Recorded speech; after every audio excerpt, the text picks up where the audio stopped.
In this hand we raise ace queen of clubs from the button, and our opponent calls, and on the flop he leads into us. I think folding here is too weak. We have 2 overs and a gut shot. If we do raise here, he's just going to shove all in with his value hands, and we don't get to see a turn card. So I do just call here. The turn is an ace and he checks to us. I think it's clear we should value bet to protect, and also for value versus his draws and weaker pairs. So I do decide to bet. I could even bet a little bigger. So our opponent calls, and the river's a 4, which doesn't complete any draws, and he checks to us. I think most of his range here will be 10x, 8x and 9x. So we want to bet the right amount to get called by those hands. I go for 240. I think anywhere from 300 to 400 and 8 and 9x will have a hard time calling that. And I think anything bigger than that will probably even fold out 10x.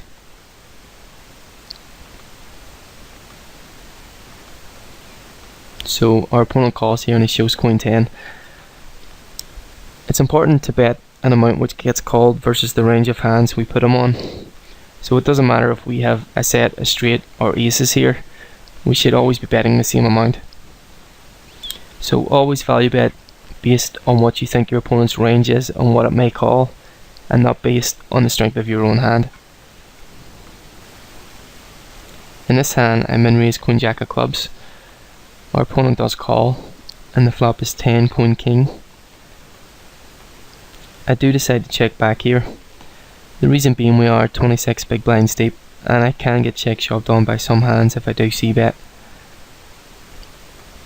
We probably do have the best hand, but I decide to pot control as I don't want to call an all in versus king x or better. So the turn is a 3, which is a blank, and our opponent bets. I think raising here doesn't accomplish anything, so flatten here is best. So we do flat with second pair and a straight draw. We river the nuts, and our opponent bets 240. We could shove here, but I think shoving all in gets some folds from hands that will call a smaller raise. I don't want him to get away from his 2 pair type hands. Most regs will probably see this as strong, but losing players will just see the odds they are getting and pay it off. I think leaving him with 355 chips and 0 chips can be the difference between getting paid off and him folding. So he does call here, and he shows queen king for 2 pair.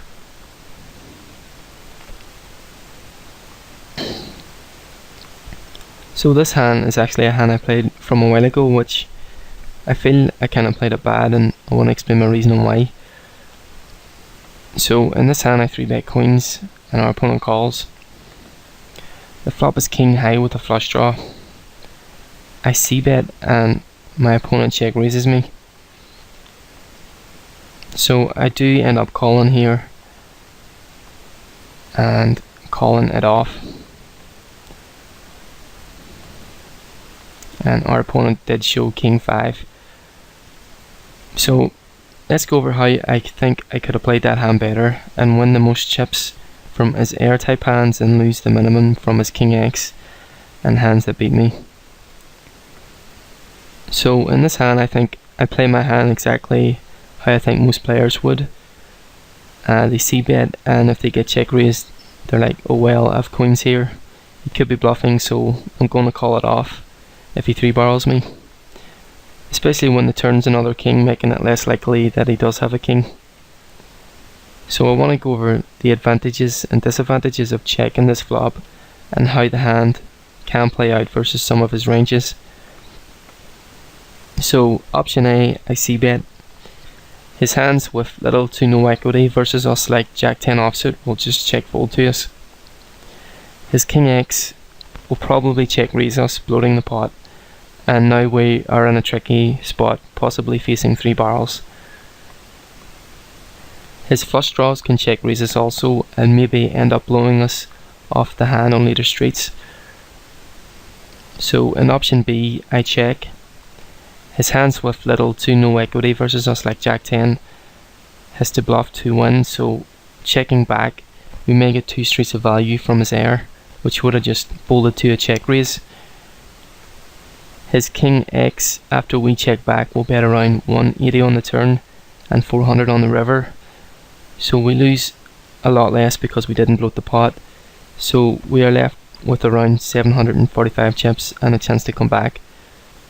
The way I played my hand, c-betting and calling a raise, I bloated the pot and ended up getting stacked. Versus his flush draws, if we do check back the flop, we can bluff catch versus them calling 2 streets. We will lose the min when it hits and make chips when it misses any bluffs. There is a small possibility of him having a hand like Ace X and getting there on the turn if we don't c-bet, but I still think that checking this flop and bluff catching if he leads the turn is better. If he checks the turn, we can then c-bet versus hands with small equity versus us and his weaker pairs. I see this happen a lot where people do c-bet with hands they don't feel comfortable getting check raised with and end up bloating the pot and getting barreled off the best hand. I think you do better checking back this flop. You get to bluff catch versus his heir hands that probe the turn. You will also lose the minimum when he does have King X and win chips from his bluffs that would have just folded to your c-bet.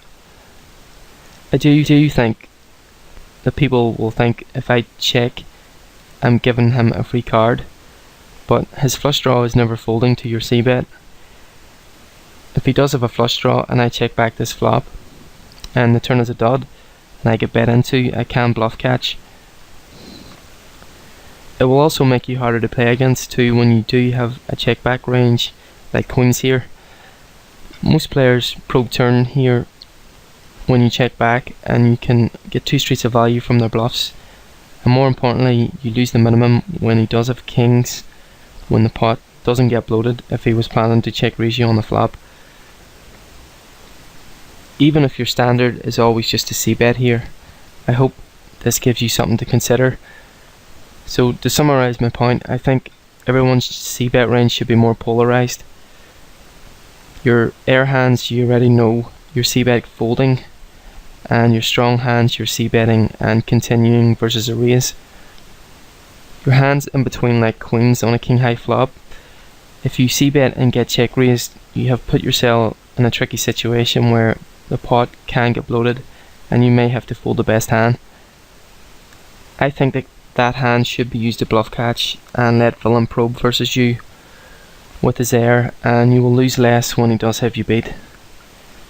You will essentially get the max from his bluffs and lose the minimum when you are beat. In this hand we limp king 7 for 14 big blinds. We could min raise, fold to a shove since villain is only 3 betting around 7%. So the flop comes 3-4 ace and we limp stab. When he flats this, I expect his range to be 3x, 4x and some gut shots, but I don't expect him to have ace x most of the time, as that should just shove up with my limp. Pre-flop this shallow. So turn is a jack and I decide to check this back. River is a 7 and he bets 200. Because we do beat his missed gut shots and even some flush draw type hands, I think this is a call. The only hand we really lose to is like a weird 2 pair type hand like 3-7 or a gut shot type hand that turned a jack. So I do call and he shows queen 5 for a missed gut shot.